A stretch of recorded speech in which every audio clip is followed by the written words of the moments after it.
श्री राम जी विकारी थे, निर्विकार परमात्मा नहीं थे। निर्विकार परमात्मा कोई और है। प्रमाण दिखाइए आप। जी, आपके समक्ष हम दिखाते हैं श्री वाल्मीकि रामायण से हिंदी टीका सहित भाग 1। ठीक है, जिसके संपादक है श्री खेमराज श्री कृष्णदास प्रकाशन, बंबई से प्रकाशित है ये। इसी के आप आएंगे अरण्य कांड में। ठीक है जी, सर्ग 47। उस समय मरीचि नामक जो राक्षस था वो मृग बन के उनके समक्ष जाता है, तो श्री राम जी उसको पकड़ने के लिए जाते हैं सीता जी के कहने पर। जब वो उनका वध कर देते हैं उसके बाद वो चिल्लाना शुरू कर देता है, तो श्री राम जी को पता चल जाता है कि एक छल था। वहां से वो वापस अपने घर की ओर होते हैं, लेकिन उससे पहले वो एक और मृग को मारकर उसका मांस लेकर अपने घर की ओर चलते हैं, जहां पर सीता जी और लक्ष्मण जी उनका इंतजार करते हैं। इसी में अगर आप आगे आएंगे इसी सर्ग में, तो वहां पे क्या होता है कि रावण उस समय रूप बदल के जा चुका होता है उनके पास एक ब्राह्मण का। तो रावण को वो खुद आमंत्रित करती हैं कि आप यहाँ रुके शाम तक, क्योंकि मेरे पतिदेव वन में गए हुए हैं, आप कुछ देर विश्राम करें। मेरे स्वामी जो है वो नाना प्रकार के पशुओं का वध करके लेके आएंगे, तब हम आपका आदर सत्कार करेंगे। आप स्वयं पढ़ सकते हैं, हे द्विश्रेष्ठ, एक मुहूर्त भर विश्राम करो। अभी हमारे स्वामी बहुत सारे वनफूल, मूल, रूरू यानी कि हिरन, वरा व गोदा वध करके, स्पष्ट लिखा हुआ है, वध करके बहुत मांस द्रव्य ले यहाँ आते होंगे। ऐसा तो है नहीं कि फल के जो पेड़ है उनको मार के लाएंगे, जीव को ही मार के लाएंगे।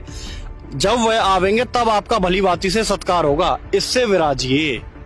तो यहाँ पे सीता जी स्वयं आमंत्रित कर रही है, क्योंकि वह स्वयं भी मांस भक्षण करते थे, जीव हिंसा भी करते थे, मांस का भी सेवन करते थे। इसी का प्रमाण आपको दूसरी पुस्तक से भी दिखाते हैं। ये है श्री रामचरितमानस, तुलसीदास जी द्वारा रचित। इसके अंदर आप आएंगे बालकांड के अंदर, आप देखेंगे दोहा नंबर 204। बंधु सखा संग ले बुलाई, बन मृग्या नित खेले जाई, पावन मृग मारे जिये जानी, दिन प्रति निपुण दिखावई आनी। श्री रामचंद्र जी भाइयों और इष्ट मित्रों को बुलाकर साथ ले लेते हैं और नित्य वन में जाकर शिकार खेलते हैं। मन में पवित्र समझकर मृगों को मारते हैं और प्रतिदिन लाकर राजा दशरथ को दिखलाते हैं।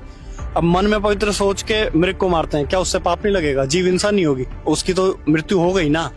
उससे आगे आप क्या देखेंगे कि जय मृग राम बाण के मारे, ते तनु तजे सुरलोक सिधारे, अनुज सखा संग भोजन करही, मात पिता आज्ञा अनुसरही। के अनुज सखा संग भोजन करी, के उन मृगों को मारते हैं, उन मृगों को मारते हैं और फिर उसका मांस भोजन के रूप में खाते हैं। या आप हिंदी में भी पढ़ सकते हैं, जो मृग श्री राम जी के बाण से मारे जाते थे वे शरीर छोड़कर देवलोक चले जाते थे। श्री रामचंद्र जी अपने छोटे भाइयों और सखाओं के साथ भोजन करते थे उनका, और माता पिता की आज्ञा का पालन करते हैं। तो ये कौन सी मर्यादा हो गई?